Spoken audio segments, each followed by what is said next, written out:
Next है centre of gravity of uniform triangular lamina. हमें एक ट्रायंगुलर लेमिना गिवन है ABC और इसकी हमें क्या निकालनी है, सेंटर ऑफ ग्रेविटी निकालनी है। तो सेंटर ऑफ ग्रेविटी निकालने के लिए सबसे पहले हम इसका एक एलिमेंट कंसीडर करेंगे।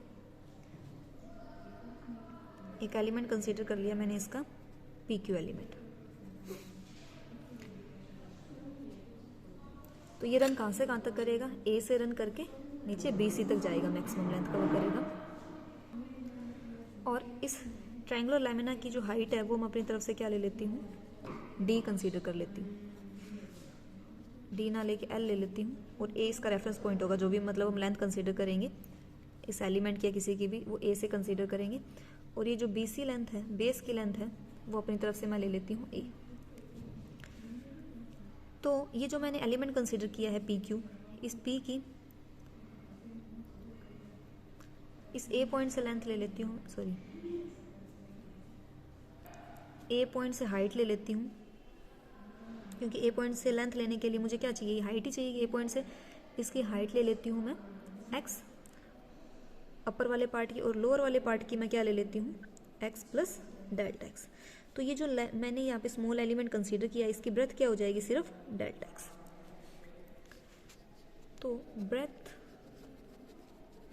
ऑफ एलिमेंट PQ वो क्या हो जाएगी हमारे पास में, डेल्टा X। यहाँ हम जो मास एलिमेंट है उसको कंसीडर करने के लिए m क्या ले लेते हैं। अब इसका हम एरिया फाइंड आउट कर सकते हैं, तो m क्या ले लेते हैं हम, मास पर यूनिट एरिया। मतलब यूनिट एरिया का जो मास है वो मैंने क्या ले लिया, m ले लिया। तो इस PQ जो मैंने स्ट्रिप ली है या जो मैंने एलिमेंट कंसीडर किया है, इसका जो मास है वो किसके इक्वल हो जाएगा हमारे पास में, मास पर यूनिट एरिया इनटू में एरिया ऑफ एलिमेंट PQ। तो मास पर यूनिट एरिया तो वो तो क्या हो गया m, और एरिया ऑफ एलिमेंट PQ, ये जो PQ है एक तरह से ये जो स्ट्रिप हम कट करेंगे, मतलब कोई भी अगर आपको ट्रायंगुलर लेमिना दे रखा है उसकी जो हम स्ट्रिप कट करेंगे एक, तो एक तरह से रेक्टेंगुलर शेप की होगी। ये जो हमारे पास में जो परपेंडिकुलर हम ड्रॉ करेंगे, तो जो लेंथ आएगी हमारे पास थोड़ी बहुत, ये हम नेग्लेक्ट कर देंगे, तो हमारे पास क्या मिल जाएगा, ये जो स्ट्रिप है वो एक रेक्टेंगुलर फॉर्म की बन जाएगी। और रेक्टेंगुलर फॉर्म की स्ट्रिप हो तो उसका एरिया क्या होता है, लेंथ इंटू में ब्रेथ।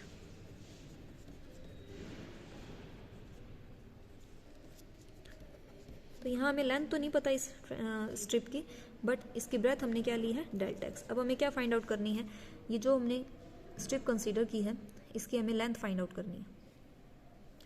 तो यहाँ हम क्या कर लेते हैं, एक लाइन कंसीडर कर लेते हैं जो A में से पास कर रही है। ये स्ट्रिप को L पॉइंट पे कट करती है और नीचे जो बेस को D पॉइंट पे।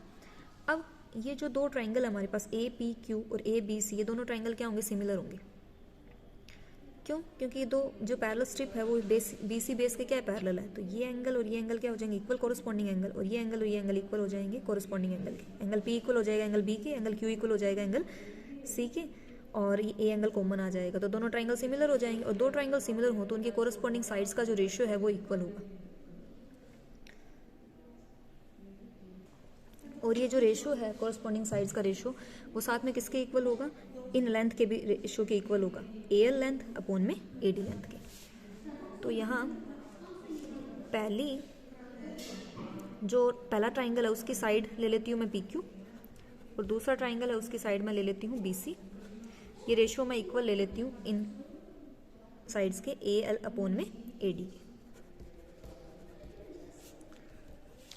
तो PQ है, PQ लेंथ तो हमें फाइंड आउट करनी है, और BC लेंथ हमने क्या ली है, A ली है।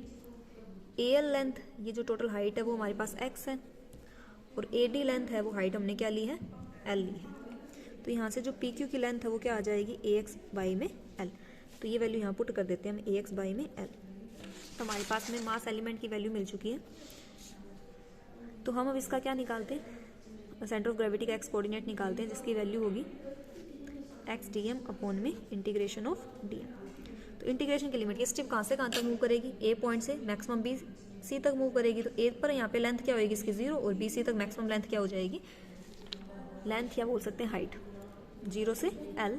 x इंटू में dm की वैल्यू है AX बाई में L इंटू में M dx अपॉन में लेंथ 0 से l, मतलब इंटीग्रेशन की लिमिट 0 से l, dm की वैल्यू ax अपॉन में l इंटू में m dx। तो यहाँ a भी कांस्टेंट है, इसे a कट गया, l से l कट गया, m से m कट गया, ऊपर बचेगा एक्स स्केयर का इंटीग्रेशन आ जाएगा x क्यूब बाई में 3 लिमिट 0 से l, और नीचे x का इंटीग्रेशन आ जाएगा एक्स स्केयर बाई में 2 इंटीग्रेशन की लिमिट 0 से l। सोल्व करेंगे तो हमें वैल्यू मिलेगी 2/3 l, और l लेंथ हमने क्या मानी है, AD की लेंथ। तो मतलब इस ट्रायंगुलर लैमिना की जो सेंटर ऑफ ग्रेविटी है वो इस AD लेंथ के कहाँ पे मिलेगी, हमें 2/3 पार्ट पे। ये जो टोटल 3 पार्ट कर लेते हैं इसके क्या मिलेगी, 2/3 पार्ट पे यहाँ पे इसके सेंटर ऑफ ग्रेविटी मिलेगी। और सेंटर ऑफ ग्रेविटी हमेशा क्या करेगी, AD को 2:1 में डिवाइड करती है।